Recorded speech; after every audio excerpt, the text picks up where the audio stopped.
बिस्मिल्लाहिर्रहमानिर्रहीम।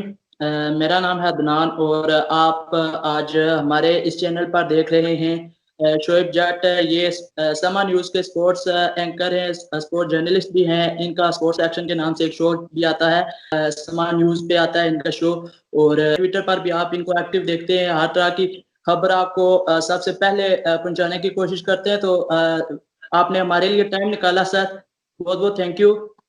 अदनान, बहुत शुक्रिया। आप जैसे नौजवान जो है वो पाकिस्तान क्रिकेट के लिए काम कर रहे हैं और यही पाकिस्तान क्रिकेट की कामयाबी है, क्योंकि क्रिकेट बच्चा बच्चा खेलता है, बच्चा बच्चा इसको डिस्कस करता है। दादा हो, अब्बा हो, ताया हो, मामा हो या बंदा खुद हो, अब तो हमारी खवातीन भी क्रिकेट को डिस्कस करने लग गई हैं।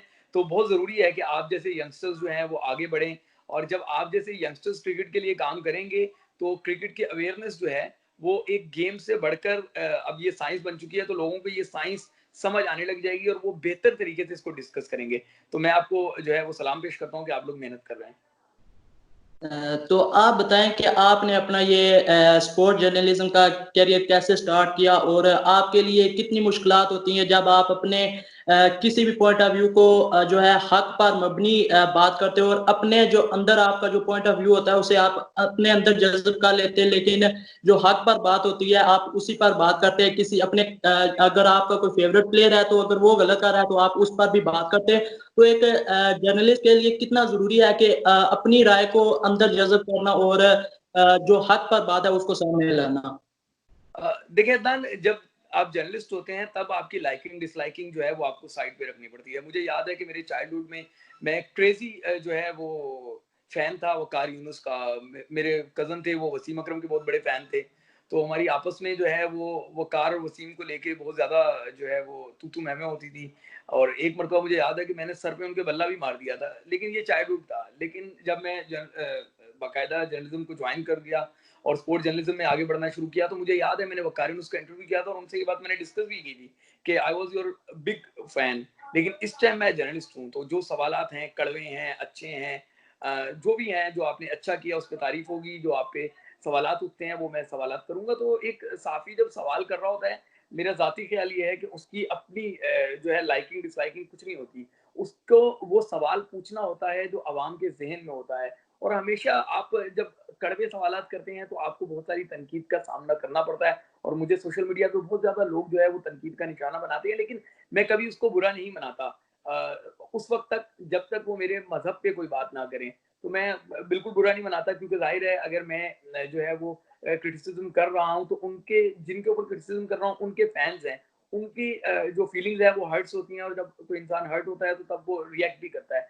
तो मेरे नज़दीक ऐसी जो लोग रिएक्ट करते हैं उनको मैं वेलकम करता हूँ, लेकिन अगर आज वो एथिक्स में रहते हुए क्रिटिसाइज करें तो मुझे अच्छा लगेगा। जहाँ तक रही बात जर्नलिज्म की, तो जर्नलिज्म मैं ईमानदारी से करता हूँ, और यही वजह है कि अल्लाह ताला मुझे कामयाबी भी दे रहा है। और बड़े से बड़े क्रिकेटर्स आप देखें, वो इस बात को मानते हैं कि शोएब जट जब भी बात करता है लॉजिकल बात करता है, उसमें कोई लाइकिंग नहीं होती, कोई डिसलाइकिंग नहीं होती, कोई उसकी पर्सनल जो है वो उसके अंदर जो है वो हम ग्रीड कहें, कोई ग्रीड नहीं छुपी होती, या पर्सनल उसके कोई मफादात जो है उससे वाबस्ता नहीं होते। तो आए रोज कोई ना कोई जो है माजी का क्रिकेटर जो है, अब फिक्सिंग पे भी बात हो रही है। तो कल भी आपने एक खबर ब्रेक की थी जो आकिब जावेद ने कुछ बयान दिए हैं कि उनके लेवल के क्रिकेटर्स ने भी उन्हें जो है ऑफर्स की है। तो इस हवाले से थोड़ा सा हमारी ऑडियंस को भी ब्रीफिंग में बता दें कि क्या मामला थे और ये भी क्या सिचुएशन थी कि आकिब जावेद ने अब ये बात अब दोबारा फिर की है। देखिए, ये गुज़िश्ता कल की बात नहीं। मुझे याद है रमज़ान शुरू होने से चंद दिन पहले मैंने जो है वो जस्टिस क़य्यूम कमीशन के किरदारों को सामने मतलब उन पे काम करना शुरू किया। सबसे पहले मैं सलीम मलिक से राब्ता हुआ और उनको मैं लेकर आया कि आखिर अगर 2008 में वो कोर्ट से क्लियर हो गए हैं, तो फिर 12 साल क्या वजह है कि वो खामोश हैं, और क्या वजह है कि पाकिस्तान क्रिकेट बोर्ड उनको आने नहीं देता। तो उनका मौक़िफ़ जो है, उनसे राब्ता करके मैंने लिया, फिर उनको बाहर लाया। उनको कहा कि भई आप चीज़ों को फ़ेस करें, और उसका नतीजा ये निकला कि वो पाकिस्तान क्रिकेट बोर्ड में गए, उनके सवालों के जवाबात दिए। उसके बाद मुझे याद है मैंने अताउर रहमान की स्टेटमेंट जो है वो ली, उससे मुतालिक उसमें उन्होंने काफ़ी इंकिशाफात किए। फिर सरफराज नवाज़ आ गए, फिर उसके बाद आरिफ अब्बासी आ गए, उसके बाद खालिद महमूद जो फॉर्मर चेयरमैन थे, उनको मैं जो है वो इंटरव्यू किया। फिर आकिब जावेद का मैंने कुछ अर्सा पहले इंटरव्यू किया था, उसमें उन्होंने इंकिशाफात किए थे कि मुझे धमकियाँ मिल रही थी कि बोटी-बोटी कर दूँगा, और भी बहुत सारे उन्होंने इंकिशाफात किए थे। रमीज़ राजा से मुतालिक उन्होंने इंकिशाफ किया था।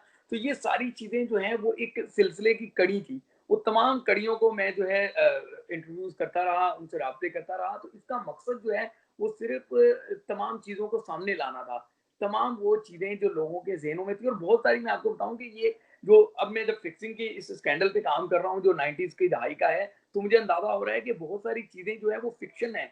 मतलब उनका हकीकत से कोई ताल्लुक नहीं है। बहुत सारी हक़ाइक़ हैं जो छुपा दिए गए, लेकिन बहुत सारी ऐसी चीज़ें हैं जो एक फ़िल्मी स्टाइल में जो है वो पेश की गई।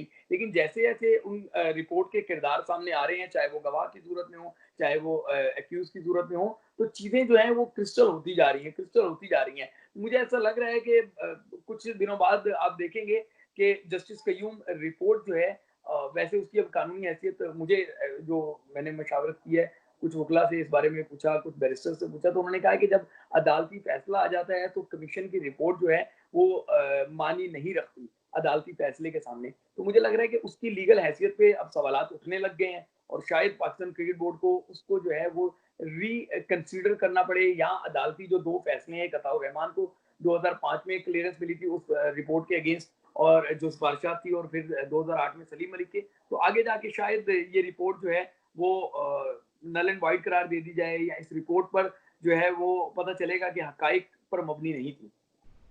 क्योंकि ये जब आपने शुरू की थी इस पे बात करना, तो सबसे पहले जब ज़्यादा इस पे बात हुई तो मैंने भी ये रिपोर्ट पढ़ी है। काफ़ी ज़्यादा बड़े-बड़े खिलाड़ियों के इसमें नाम थे, तो उसकी इतनी समझ नहीं आ रही कि कौन उसमें कई ऐसे किरदार हैं जिनका वाज़िया उनको दूसरे खिलाड़ियों ने बताया कि इन्होंने हमें खुद अप्रोच किया और उन्होंने ऑफ़र की, लेकिन वो बच गए। लेकिन जो ऑफ़र करने वाले थे वो किसी न किसी तरह से निकल गए, लेकिन जिन्हें ऑफर हुई उन्होंने इनकार किया, वो फिर भी फंस गए। तो काफ़ी लंबी रिपोर्ट थी वो। आपने उनके तमाम किरदार के पास जाकर उनके इंटरव्यूज़ किए, तो काफ़ी अच्छी बात है। और अब ये जस्टिस क्यूम जो रिपोर्ट है, ये ऐसे ही लग रहा है आपके कहने के मुताबिक कि इसको खत्म ही कर दिया जाएगा, क्योंकि इसके जो किरदार है काफ़ी आगे-पीछे हो रहे हैं कि किसने क्या किया था, किसने नहीं किया था। क्योंकि अदालत की तरफ से तो सब वो आहिस्ता-आहिस्ता बरी हो ही रहे हैं, तो उसको मेरे ख्याल में कोई उसकी फिर हैसियत रह नहीं जाएगी। तो अब अगला सवाल ये है कि पाकिस्तान डोमेस्टिक क्रिकेट में इस साल जो स्ट्रक्चर आया था, इस पे बहुत ज़्यादा काम किया गया, बिलियंस रुपए इस पे खर्च कर दिए गए, लेकिन जो भी परफॉर्मर्स थे इस साल डोमेस्टिक क्रिकेट एक कायद-ए-आज़म ट्रॉफी की अगर बात करें, तो बॉलिंग में जिन्होंने अच्छा किया, बैटिंग में जिन्होंने अच्छा किया, टॉप रन स्कोरर थे, उनको मौका नहीं मिला। उसके अलावा अगर टी20 नेशनल टी20 की बात करें, तो सोहेल तनवीर ने टॉप किया इसमें, लेकिन उन्हें भी मौका नहीं मिला। अब नेशनल टी20 कप के बाद अब अपना स्क्वाड अनाउंस हुआ है इंग्लैंड के लिए, उसके 29 खिलाड़ियों में भी उनका नाम नहीं आया। तो क्या समझते हैं कि इतना खर्चा करने की क्या ज़रूरत है अगर आपने उन खिलाड़ियों को चांस नहीं देना तो? बिल्कुल, ये सवालात अब उठने लग गए हैं, और उठने भी चाहिए ये सवालात। पहले ये होता था कि हमारी डोमेस्टिक क्रिकेट में लोग बहुत ज़्यादा इन्वॉल्व नहीं थे, और एक प्रेस रिलीज़ आ जाती थी, वही लोग छाप दिया करते थे। लेकिन अब जब जनरेशन जो है वो उसमें इन्वॉल्व होना शुरू हो गई है, हम जर्नलिस्टों के अलावा आप जैसी जनरेशन जो है वो इसमें इन्वॉल्व हुई है, वो चीज़ों को डिस्कस कर रही है, हक़ाइक़ सामने ला रही है, तो अब यकीनी तौर पे पाकिस्तान क्रिकेट बोर्ड के लिए भी आहिस्ता-आहिस्ता मुश्किल खड़ी होती जा रही है, क्योंकि उन्हें जवाब देना पड़ेगा। और जिस तरह आप बात कर रहे हैं, मैं भी उसी बात को बार-बार जो है ज़िक्र कर रहा हूँ कि जब आपने अरबों रुपए लगा के एक डोमेस्टिक सीज़न करवाया, तो उसके टॉप परफ़ॉर्मर्स, चाहे वो नोमान अली हो, चाहे वो सोहेल तनवीर हो, या दूसरे-तीसरे हों, इमरान बट हों, इसी तरीके से ताबिश देखें फ़ास्ट बॉलर, उसको लेके नहीं गया गया, दूसरों को ले जाया गया। तो 30 के 29 के स्क्वाड में भी अगर आप इन टैलेंटेड लोगों को जो है नहीं मौका दे सकते, तो फिर आपको डोमेस्टिक बंद कर देनी चाहिए। क्यों आप पैसे ज़ाया कर रहे हैं? जब अब आपने वन मैन शो ही करना है, आपको बताता चलूँ कि चीफ सेलेक्टर साहब ने 1 दिन पहले सिर्फ़ एतमाद में लेने के लिए जो है वो सिर्फ़ 1 दिन पहले उन्होंने एतमाद में लिया अपने सेलेक्टर्स को, वरना कोई डिबेट नहीं हुई, कोई बातचीत नहीं हुई। तो इस तरह की जब चीज़ें होती हैं, तो फिर जो है वो उनकी शफ़ाफ़ियत पर उँगलियाँ उठना लग जाती हैं। अब बहुत सारे लोग ये जवाब देने लग जाते हैं कि 29 अगर रुकनी स्क्वाड जा रहा है तो सारे के सारे स्पिनर तो नहीं ले जाएंगे, सारे के सारे के पेसर्स तो नहीं ले जाएंगे, सारे के सारे बैट्समैन तो नहीं ले जाएंगे। तो भाई जिन 29 को आप लेकर गए हैं उनमें बहुत सारे ऐसे हैं जो परफॉर्म नहीं कर रहे थे। अगर वो रिप्लेस हो जाते तो फिर ज्यादा अच्छा हो जाता। आप भी तारीफ कर रहे होते, मैं भी तारीफ कर रहा होता, हर कोई तारीफ कर रहा होता। तो हमारी तारीफों से अलग जिन्होंने मेहनत की है, जिन्होंने कर दिखाया है, उनको उसका सिला मिला होता। तो यकीनी तौर पे जो बाकी पीछे क्यू में खड़े थे वो भी कहते हैं कि हमें अच्छा परफॉर्म करना है ताकि पाकिस्तान टीम में जगह बने। तो यहाँ पे मेहनत वाले को सिला नहीं दिया जा रहा, जिसकी पर्ची चलती है बस वो जो है आगे आ जाता है। तो अब मैं आपको ये बड़ी जो है उससे श्योरिटी से कह रहा हूँ, बड़ी जो है इसको अथॉरिटी से ये बात कर रहा हूँ कि अब क्रिकेटर्स परफॉर्मेंस से ज्यादा पर्ची तलाश करने में लगे रहती हैं। उनको ये होता है कि चलो परफॉर्मेंस ज्यादा ना भी हो, एक आधी तगड़ी पर्ची मिल जाए तो फिर पाकिस्तान टीम में मौका भी मिल जाएगा। यही देख ले कि पीएसएल की अगर बात करें तो इसमें फहीम अशरफ जैसा प्लेयर है जो उसे मिसबाउल हक उस इस्लामाबाद यूनाइटेड की टीम है जो फ्रेंचाइज टीम है उसमें वो अपनी प्लेइंग 11 में जगह नहीं दे रहे, लेकिन वो उसे पाकिस्तान की 29 खिलाड़ियों की जो स्क्वाड है उसमें जगह दे रहे हैं। लेकिन आमिर यामीन उसी सेंट्रल पंजाब में खेलते हैं जिस सेंट्रल पंजाब में फहीम अशरफ खेलते हैं, लेकिन आमिर यामीन की परफॉर्मेंस जो है उनसे बेहतर रही है फहीम अशरफ से, लेकिन उन्होंने सिलेक्ट किया है इस्लामाबाद यूनाइटेड से फहीम अशरफ को। तो इस पर भी बात करें कि आमिर यामीन जैसा प्लेयर इतने अरसे से अच्छी तरह परफॉर्मेंसेस दे रहा है डोमेस्टिक क्रिकेट में, लेकिन फहीम अशरफ वो इस्लामाबाद यूनाइटेड में उनके साथ है तो वो आप उसे लेकर जा रहे, लेकिन आप उसे पीएसएल में अपनी प्लेइंग 11 में भी शामिल नहीं कर रहे। तो ये ज्यादा नहीं है कि आप पाकिस्तान की जो नेशनल टीम है उसमें एक प्लेयर को खिला रहे, लेकिन डोमेस्टिक लीग में आप अपने प्लेइंग 11 में भी उसे शामिल नहीं कर रहे। बिल्कुल। देखें, अगर हम फहीम अशरफ की बात करें तो फहीम अशरफ ने इस डोमेस्टिक कायदे ट्रॉफी में कदरे बेहतर परफॉर्मेंस दी थी। और बिल्कुल आपका कंसर्न ये भी सही है कि सांबा यूनाइटेड से उनका ताल्लुक है और पहले भी ये बातें होती रही हैं कि मिसबाहुल हक जब एसएनजीपीएल में थे, मतलब जब एसएनजीपीएल की टीम एग्जिस्ट करती थी तो उसके लड़कों को ज्यादा मौका दिया जाता था, फिर इस्लामाबाद यूनाइटेड के लड़कों को ज्यादा मौका दिया जाने लग गया। लेकिन मैं समझता हूँ कि फहीम अशरफ ने इस बार कदरे बेहतर परफॉर्म किया था। इसी तरीके से अगर हम बात करें उनकी क्या नाम है आमिर यामीन की, तो आमिर यामीन हमेशा एक्सेप्शनल रहे हैं, चाहे इंटरनेशनल लेवल हो चाहे नेशनल लेवल हो, उन्होंने हर जगह परफॉर्म किया है। लेकिन उसके बावजूद उसके साथ इतनी ज्यादती हो रही है, इतनी ज्यादती हो रही है कि परफॉर्मेंस के बावजूद उसे मौका नहीं दिया जाता। मुझे तो ऐसा लग रहा है कि वो नए फवाद आलम बनते जा रहे हैं कि जो बार बार परफॉर्म करते हैं लेकिन उनको मौका नहीं दिया जाता। आप देखें 4-5 साल बोलने के बाद फवाद आलम जब अपने करियर के जो है वो इख्तिताम की तरफ बढ़ रहे हैं, तब उनको पाकिस्तान टीम जो है वो इंग्लैंड लेके जा रही है और वहां पे लकीली उनको मौका भी मिल जाएगा क्योंकि हारिस सोहेल जो है वो टीम में नहीं है। तो शायद आमिर यामीन बेचारे के पास टैलेंट है, वो अपने आप को मनवा रहा है, लेकिन उसके पास पर्ची नहीं है, इस वजह से उसको कहीं मौका नहीं मिल रहा। तो उसको भी शायद इस्लामाबाद यूनाइटेड मिल जाए तो उसको भी मौका मिल जाए।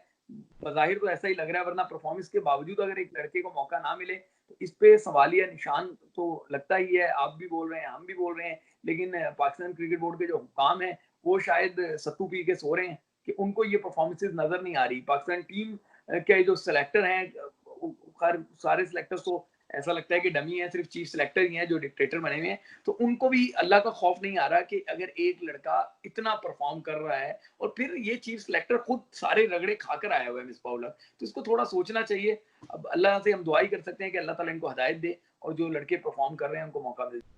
तो कोई पॉलिसी इनकी सिलेक्शन में नजर आती है? क्योंकि आए रोज जो सिलेक्शन होती है नई सीरीज के लिए, कुछ लड़के आ रहे हैं, कुछ जा रहे हैं, कुछ को सिर्फ स्क्वाड में लिया जाता है और फिर उन्हें मैच खिलाए बगैर ही बाहर निकाल दिया जाता है। अमाद भट्ट है, मूसा है, एक मैच दिया जाता है किसी को, उसे बाहर निकाल दिया जाता है। एहसन अली है, इस तरह कुछ प्लेयर्स को लाया जाता है फिर उन्हें बाहर कर दिया जाता है।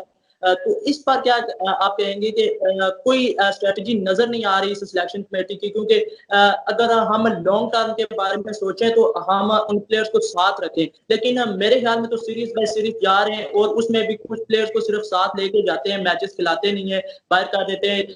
अभी फवाद आलम के बारे में भी यही कहा जा रहा था कि शायद उन्हें ना ले, लेकिन मीडिया पर ज्यादा शोर होने के बाद उन्हें शायद उस प्रेशर की वजह से रख लिया गया है। लेकिन अगर हारिस सोहेल अवेलेबल होते तो शायद फवाद आलम को भी इंग्लैंड टूर से बगैर खेले ही बाहर निकाल दिया जाता। तो इस पर क्या कहेंगे कि बार बार प्लेयर्स आते हैं और जाते हैं लेकिन उन्हें मैचेस नहीं मिलते, या मिलते भी है तो एक आध मैच मिल जाता है तो फिर बाहर।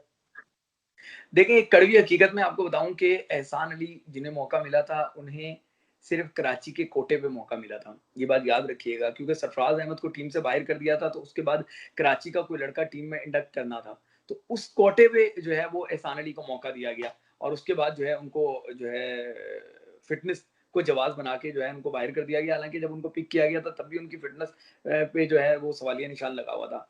और इसी तरीके से आपने बात की मूसा की, अब मसला ये है कि मूसा जो है वो इस्लामाबाद यूनाइटेड में भी है, सही है, यहाँ पे हम कहेंगे कि इस्लामाबाद यूनाइटेड का ही खिलाड़ी जो है वो बाहर हो गया, तो उसकी वजह ये है कि SNGPL के जो है बाकी लड़के उनको भी फिट करना था।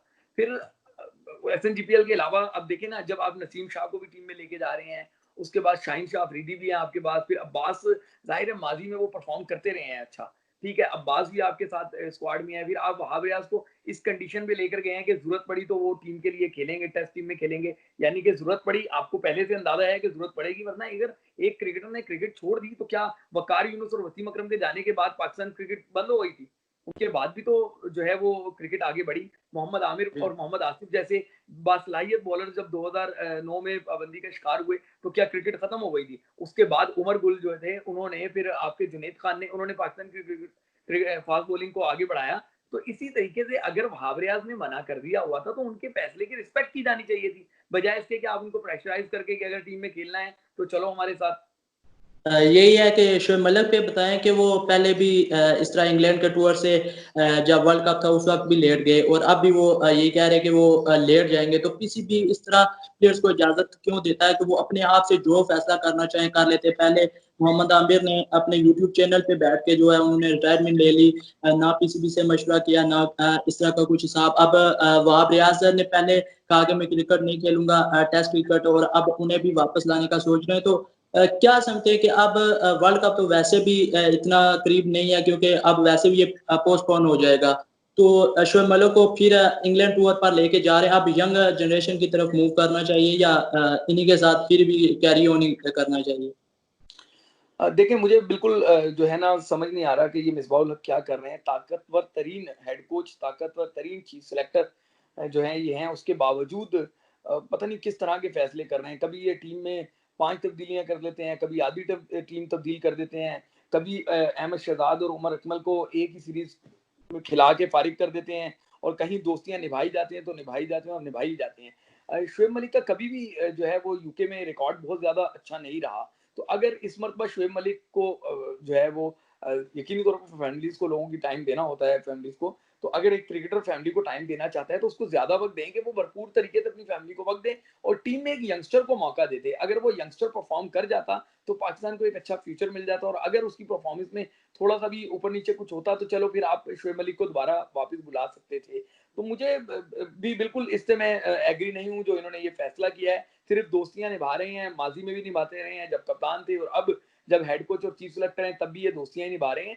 तो किसी तौर पे भी जो है वो ये फैसले समझ नहीं आ रहे। मिसबा की लॉयल्टी पे आप शक नहीं कर सकते। मिसबा दोस्तियां जरूर निभाते हैं लेकिन उसमें वो कोशिश करते हैं कि लॉयल होके काम करें। लेकिन जब अगर एक बंदा है वो परफॉर्म नहीं कर रहा तो उसको आप आराम दे दें, और जो परफॉर्म कर रहा है उसको आप मौका दे दें। और अगर एक जो है वो अपनी फैमिली को वक्त देना चाहता है तो आप उसको भरपूर वक्त दें ताकि वो अपनी फैमिली को अच्छे से जो है वो वक्त दे सके। तो इस दौरान आप दूसरे लड़के को आजमा लें।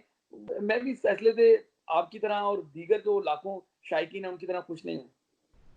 ठीक है, थैंक यू। आपने अपने कीमती वक्त में से हमारे लिए टाइम निकाला, और इंशाल्लाह अगर फिर कहीं मौका मिला तो बाकी जो भी सवालात होंगे वो वहाँ कर लेंगे। लेकिन आज की जो डिस्कशन हुई, काफ़ी खुशी हुई आपसे बात करके, तो बहुत-बहुत शुक्रिया आपका, आपने हमें ज्वाइन किया और हमारे व्यूअर्स के लिए आपने टाइम निकाला। थैंक यू जी, बहुत शुक्रिया। अस्सलाम वालेकुम। वेलकम सलाम। Thank you.